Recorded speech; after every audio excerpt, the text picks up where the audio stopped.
सुनीति, अब एक पल भी देरी नहीं की जा सकती है।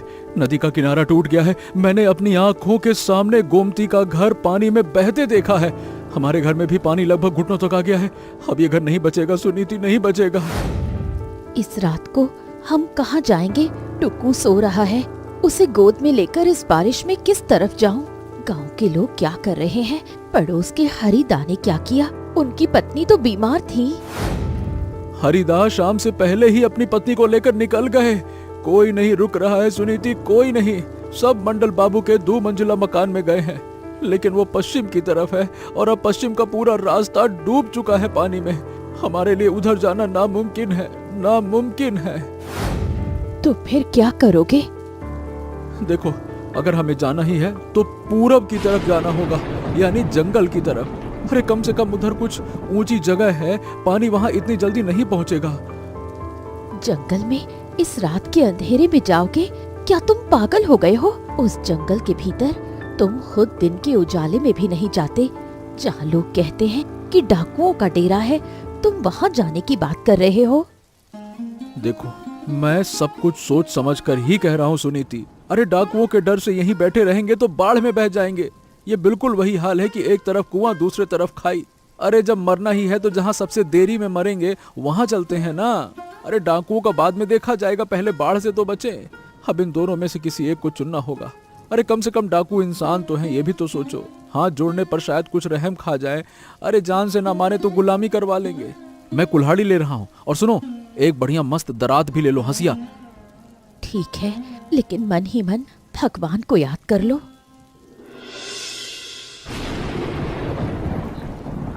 पापा, मेरे पैर कीचड़ में डूब रहे हैं। मैं और नहीं चल पा रहा हूँ। हम कहाँ जा रहे हैं? हमारा घर कहाँ है? अरे बेटा, घर पानी के नीचे डूब गया है बाबू। अब हमें रहने के लिए नई जगह ढूंढनी होगी। पापा, क्या इस जंगल में बाघ है? माँ कहती है कि जंगल में भूत और डाकू रहते हैं। मुझे डर लग रहा है पापा। अरे मेरे बेटे, डरने की कोई बात नहीं है रे बाबू। पिताजी है ना, और भूत भूत कुछ नहीं होता है। माँ तुझे बस डराती है ना? अजी सुनते हो, इसका शरीर मुझे गर्म लग रहा है। बारिश में भीगने की वजह से कहीं ठंड तो नहीं लग गई? जल्दी से रहने के लिए कोई जगह ढूंढो। कोशिश तो कर रहा हूँ सुनीति, क्या कहूँ। इस कीचड़ में चलना आसान बात थोड़ी है, लेकिन रुकने से काम नहीं चलेगा। आगे बढ़ना होगा। चलो चलो चलो। पापा, मैं बड़ा होकर ना तुम्हारी तरह लकड़हारा नहीं बनूंगा। मैं पक्का मकान बनाऊंगा जो कभी पानी में नहीं डूबेगा। मैं तुम्हें और माँ को उसी घर में रखूंगा। ऐसा ही होगा रे बाबू। तू पढ़ लिख कर ना बड़ा आदमी बनेगा, बड़े बड़े पक्के मकान बनाएगा। वो देखो, सामने शायद कोई ऊंची जगह दिख रही है। वहां हम थोड़ी देर आराम कर सकते हैं।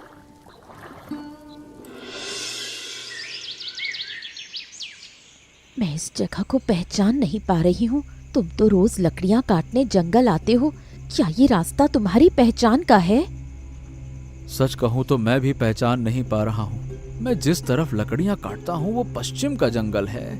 इस तरफ मैं कभी नहीं आता। गांव के कई लोग कहते हैं इधर डाकू रहते हैं, इसीलिए डर के मारे कोई नहीं आता। तो क्या हम अभी उसी जगह पर हैं? हे भगवान, एक तरफ बाढ़ और दूसरी तरफ डाकू। हमारे नसीब में क्या लिखा है कौन जाने। इस हालत में इस बच्चे को लेकर क्या करूं? अभी कुछ देर पहले ही डर के मारे रो रहा था, अब थकान से सो गया है। उसे बुखार तो नहीं आ रहा ना? अरे भाग्यवान, बुखार नहीं है, थकान की वजह से सो गया है। अभी डरने की कोई बात नहीं है। अच्छा सुनो सुनीति, डरने से काम नहीं चलेगा, हमें हिम्मत रखना पड़ेगा। मैं तुम्हें और बच्चों को लेकर बाहर आया हूँ। तुम दोनों की रक्षा करना मेरी जिम्मेदारी है। और अगर डाकू मारना ही चाहेंगे तो मरेंगे फिर, लेकिन पानी में डूबकर मरने से तो बेहतर है लड़कर मरना। मैं पूरी जिंदगी गांव से बाहर नहीं गई। मायके से तुम्हारे घर आई, बस उतनी ही मेरी दुनिया थी। और आज रात के अंधेरे में इस भयानक जंगल में खड़ी हूँ। ऐसा लग रहा है जैसे कोई सपना देख रही हूँ। चलो आगे बढ़ते हैं। इस पेड़ के नीचे बैठना भी सुरक्षित नहीं है। उस तरफ शायद पथरीली जमीन है, उधर जाने पर शायद कुछ आसरा मिल जाए।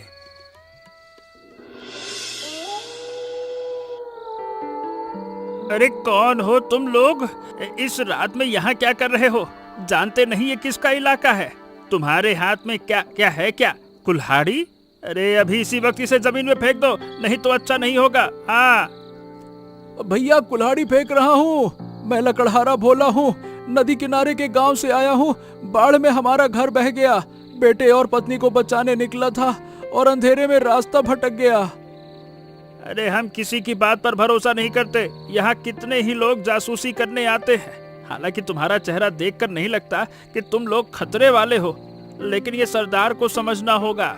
चलो तुम्हें सरदार के पास ले चलते हैं। भागने की कोशिश मत करना, चलो। भागेंगे नहीं भैया, कहाँ भागेंगे? पीछे पानी है, सामने तुम लोग, चारों तरफ रास्ता बंद है। और सरदार के सामने सब कुछ बताना होगा, चलो। सरदार, जंगल में एक परिवार मिला है। ये लोग खुद को लकड़हारा कह रहे हैं कि बाढ़ में घर बह गया और रास्ता भटक कर इधर आ गए हैं। अब आप जो कहेंगे वही होगा सरदार। इन्हें मार कर भगा दें या रखें? पास आ रहे लकड़हारे, देखूं तेरा चेहरा तो देखूं। मैं विक्रम हूँ, लोग मुझे इस जंगल का राजा कहते हैं। लेकिन देख रहा है ना अभी राजा के शरीर की क्या हालत है। इस बरसात में कहीं जा नहीं पाता, कुछ कर नहीं पाता, बस दिन भर लेटे लेटे गुफा की छत देखता रहता हूँ। सरदार मैं आपके पैर पड़ता हूँ, मुझे और मेरे परिवार को मत मारिए। मैं एक गरीब लकड़हारा हूँ, मुझे मारकर आप लोगों को कुछ भी हासिल नहीं होगा। मेरे पास कुछ भी नहीं है, जो कुछ था सब पानी बहा कर ले गया। आप चाहे तो हम आपके लिए लकड़ियां काटेंगे, पानी लाएंगे, जो कहेंगे वो करेंगे। बस हमारी जान बख्श दीजिए हमारी जान बख्श दीजिए। बस उठ। अरे पैर में पड़ने की जरूरत नहीं है। मैं डाकू हूँ रे, डाकू, कातिल नहीं। जो इंसान अपनी पत्नी और बच्चे को लेकर बाढ़ से जान बचाकर भाग रहा हो, उसे मारने जितना नीच मैं अभी नहीं हुआ। मैं भी कभी एक गृहस्थ था। जमींदार के अत्याचारों से सब कुछ खोकर इस जंगल में आना पड़ा। सरदार हम पर दया कीजिए सरदार। मैं तुझे इस गुफा में पनाह दूंगा। जब तक बरसात कम नहीं होती तुम लोग यहीं रहोगे। लेकिन एक समस्या है, यहाँ खाना नहीं है। हम खुद पिछले 3 दिनों से भूखे हैं। इससे पहले 2-4 कच्चे केले खाकर वक्त काटा था। देखा सरदार का हाल, लगता है बहुत पुरानी बीमारी है। सीने में इतना कफ जमा है कि ठीक से सांस भी नहीं ले पा रहे हैं। नींद में भी खांस रहे हैं और बाकी लड़कों की आंखें भूख के मारे धंस गई हैं। हाँ सही कहती हो, मुझे भी देखकर दया आ गई। अरे सोचा था भयानक लोग होंगे, हमें मार डालेंगे, लेकिन सरदार ने जरा भी गुस्सा नहीं दिखाया, बल्कि हमें पनाह दे दी। वाह। लेकिन ये बताओ सुनीति, सबके खाने का इंतजाम कैसे करेंगे? हम भी भूखे हैं, हमारे पेट में भी तो आग जल रही है। सुनो, एक बात कहती हूँ। मेरी माँ ने मुझे सिखाया था कि जंगल में बहुत सी साग सब्जियाँ मिलती हैं। बचपन में मैं माँ के साथ जंगल आती थी। माँ दिखाती थी कि बरसात में जंगल में कितना साग मिलता है। अगर मैं इस गुफा के भीतर एक रसोई बना सकूं तो सबको खिला पाऊंगी। हैं? गुफा के अंदर रसोई कैसे करोगी भला? चूल्हा कहाँ है, बर्तन कहाँ है, ना तेल ना मसाला, किस चीज से पकाओगी बताओ? मिट्टी से चूल्हा बना दूंगी। गुफा में पत्थर तो है ही, तुम अंदर सूखी लकड़ियाँ इकट्ठा करके रखो। मैं डाकुओं से कहकर जंगल में साग पत्ते मंगवाती हूँ। मैं सब संभाल लूंगी, मुझ पर थोड़ा भरोसा रखो। क्या क्या मिला बताओ तो, मैं देखती हूँ कौन सा क्या है। वाह बहुत बढ़िया। इन सबको मिलाकर एक शोरबा बनाया जा सकता है। लेकिन नमक कहाँ से मिलेगा? नमक के बिना तो खाने में स्वाद ही नहीं आएगा। नमक हमारे पास है थोड़ा सा। सरदार हमेशा कुछ नमक और मसाले गुफा में रखते थे, वो सब मैं तुम्हें दे दूंगा। हमारे पास पकाने के लिए जो कुछ है सब तुम्हारा है। तब तो काम बन जाएगा। लेकिन भाभी, सच कहूं तो मैंने 12 साल डकैती की है, पर कभी सोचा नहीं था कि कोई हमारे लिए खाना बनाएगा।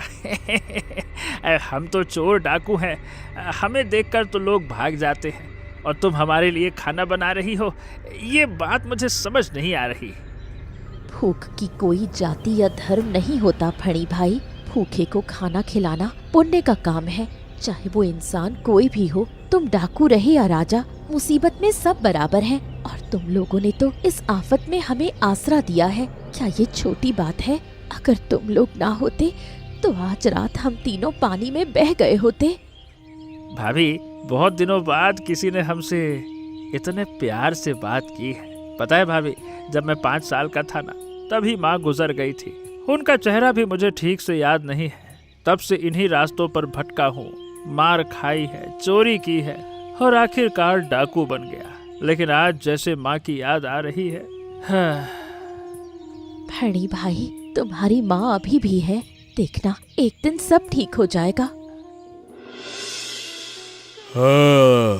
वाह, ये कैसी खुशबू आ रही है। कौन खाना बना रहा है?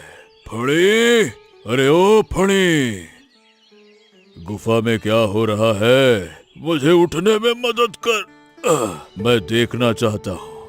अरे पकड़, मेरा हाथ पकड़। न जाने कितने जमाने बाद खाने की ऐसी खुशबू मिली है। सरदार, मैं लकड़हारे की पत्नी हूँ। थोड़ा साग का शोरबा बनाया है। जंगल में अरबी, हेलेनवा और कलमी साग मिला था। बीमारी में गर्म शोरबा पीने से शरीर में थोड़ी ताकत आएगी। आइए, धीरे धीरे आइए, जबरदस्ती मत कीजिए। फणी भाई, सरदार को पकड़ो। तुम तो महान हो। इस गुफा में आकर तुमने रसोई सजा दी। मेरे बच्चे 3 दिन से भूखे पड़े हैं, तुम उन्हें भी खिलाओ। अरे अब मैं बूढ़ा आदमी हूँ, बीमार हूँ, पता नहीं कितने दिन जीऊंगा। मुझसे ज्यादा खाने की जरूरत उन्हें है। सबको मिलेगा सरदार, आप चिंता मत कीजिए, सबके लिए काफी होगा। पहले आप खाइए, आपके शरीर को ताकत की जरूरत है। ये पौष्टिक खाना खाकर आप ठीक हो जाएंगे। मेरा खाना बन गया है, आप बैठ जाइए। तुम्हारे हाथ का खाना तो मैं जरूर खाऊंगा।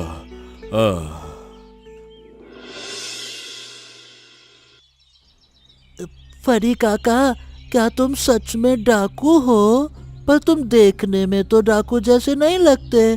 तुम तो मेरे बड़े काका जैसे दिखते हो।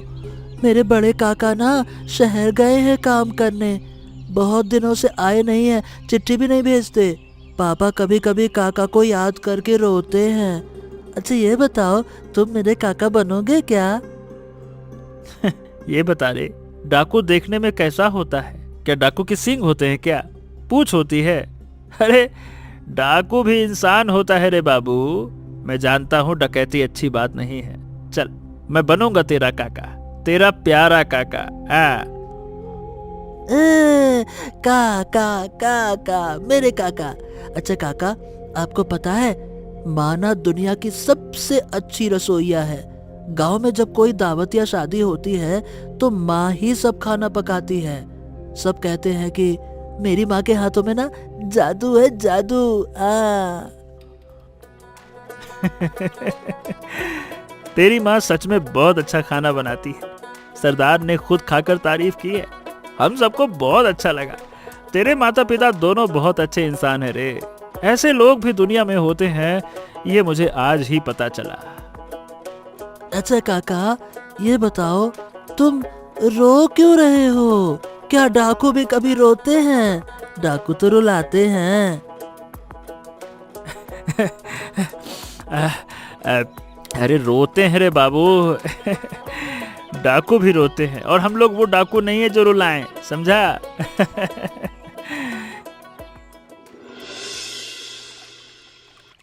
ए सुनीति, एक बार बाहर तो देखो। जहां तक नजर जाती है बस पानी ही पानी। गांव, मैदान, खेत सब डूब चुके हैं। देखो, ऐसा लग रहा है जैसे समंदर जमीन पर उतर आया हो।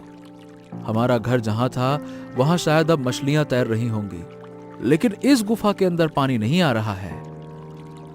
ये तो भगवान की दया है कि उन्होंने हमें यहाँ भेज दिया। अगर गांव में होते तो आज बह गए होते।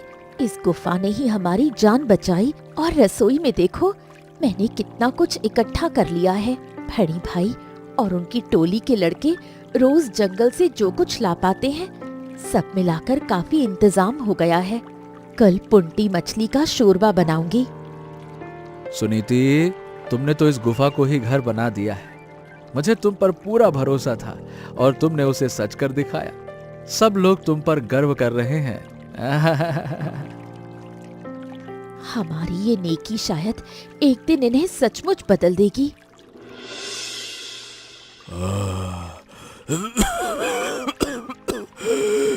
अरे फड़ी, फड़ी, मेरा वक्त अब खत्म होने को आ गया रे। इस सीने में जो बीमारी इस सीने में जो बीमारी घर कर गई है, अब वो नहीं जाएगी। मैं जानता हूँ फेफड़े सड़ चुके हैं। मैं अब ज्यादा दिनों का मेहमान नहीं हूँ। मैं ये तब से जानता हूँ। लेकिन तुझसे एक बात कहना चाहता हूँ। ध्यान से सुन, क्योंकि शायद ये मेरी आखिरी बात हो। अरे सरदार, ऐसी बातें मत कहिए, अभी आप बहुत जिएंगे। चल झूठी तसल्ली मत दे। मैं मरने से नहीं डरता। अरे मौत तो आनी ही है। डर बस एक ही बात का है, इस जिंदगी में मैं किसी को कुछ दे नहीं पाया। अब आप क्या देकर जाना चाहते हैं? सुन, उस लकड़हारे की पत्नी सुनीति ने हमारे लिए जो किया, वैसा आज तक किसी ने नहीं किया। मैंने 40 साल डकैती की, बहुत धन दौलत लूटी, पर कभी किसी से प्यार नहीं मिला। लेकिन उसने हमें जो प्यार दिया है, उस प्यार की कोई कीमत नहीं लगाई जा सकती। सरदार, आप ठीक हो जाएंगे। भाभी रोज आपके लिए जड़ी बूटी का काढ़ा बना रही है ना, आप पी रहे हैं, तो कुछ तो आराम मिल रहा होगा ना। पानी कम होते ही हम डॉक्टर को दिखाएंगे, आप चिंता ना करिए। अरे नहीं रे, अरे डॉक्टर भी अब क्या कर लेगा है? लेकिन मेरे पास एक चीज है। क्या चीज? इस गुफा के पीछे एक गुप्त तहखाना है। पत्थर हटाने पर अंदर जाने का रास्ता मिलता है। वहां कुछ पैसे रखे हैं जो मैंने जीवन भर इकट्ठा किए। हाँ, वो पाप की कमाई है, लेकिन अगर वो पैसे किसी अच्छे काम में लग जाएं, तो शायद मेरे पापों की कुछ माफी मिल जाए। तो क्या आप करना क्या चाहते हैं? वो पैसे उस लकड़हारे के परिवार को दे देना चाहता हूँ। बरसात खत्म होने के बाद वो एक नई जिंदगी शुरू कर सके। वो लड़का टुकू, ताकि वो पढ़ लिख सके और अपने माता पिता के लिए एक पक्का मकान बना सके। सरदार, आप बहुत अच्छे हैं सरदार, बहुत अच्छे, बहुत अच्छे। सुन मेरी बात पूरी होने दे। फणी, तुझसे भी कह रहा हूँ, ये डकैती का धंधा छोड़ दे। इस जिंदगी में कुछ नहीं रखा है रे। ये भी कोई जिंदगी है कि सजा है? उस लकड़हारे की जिंदगी में सुकून है, तेरी जिंदगी में क्या है बता? कुछ नहीं है सरदार, कुछ भी नहीं है। आपने बिल्कुल ठीक कहा, कुछ भी नहीं है। हाँ, तो मेरी बात रख फणी। मेरी आखिरी इच्छा यही है, तुम सब डकैती छोड़कर भले इंसान बन जाओ। सरदार चले गए, बोला था नदी में चल बसे सरदार। सरदार, सरदार। अरे हम तो अनाथ हो गए रहे। इस इंसान ने सबको एक साथ जोड़ कर रखा था। अब इतने सारे लोग क्या करेंगे? किसी को कुछ समझ ही नहीं आ रहा है। उन्होंने आखिरी बात यही कही कि भाभी को धन्यवाद देना। जाने से पहले कह गए कि तुम लोगों के लिए कुछ पैसे छोड़ गए हैं गुफा के पीछे, और कह गए हैं कि हम सब डकैती छोड़ दें। ये उनका आखिरी आदेश है। अरे फणी, मैं सरदार का ताउम्र कर्जदार रहूंगा। उन्होंने इस मुसीबत में हमें आसरा दिया। जब दुनिया में हमारा कोई नहीं था, तब उन्होंने हमें यहाँ रहने दिया। ये बात मैं मरते दम तक नहीं भूलूंगा। और तुमने भी मेरे परिवार को अपना बना लिया। तुम लोग बहुत अच्छे हो रे, इसीलिए ये मुमकिन हो पाया। लेकिन फणी, सरदार की आखिरी बात मानोगे ना? डकैती छोड़ोगे? मुझे बताओ, क्योंकि यही सरदार की आखिरी इच्छा थी। बताओ। भोलादा, भाभी के हाथ का खाना खाकर और टुकू के साथ रहकर, उसके साथ वक्त बिताकर मेरे भीतर जैसे सब कुछ बदल गया है। मैं पहले जैसा था ना, अब वैसा नहीं रहा।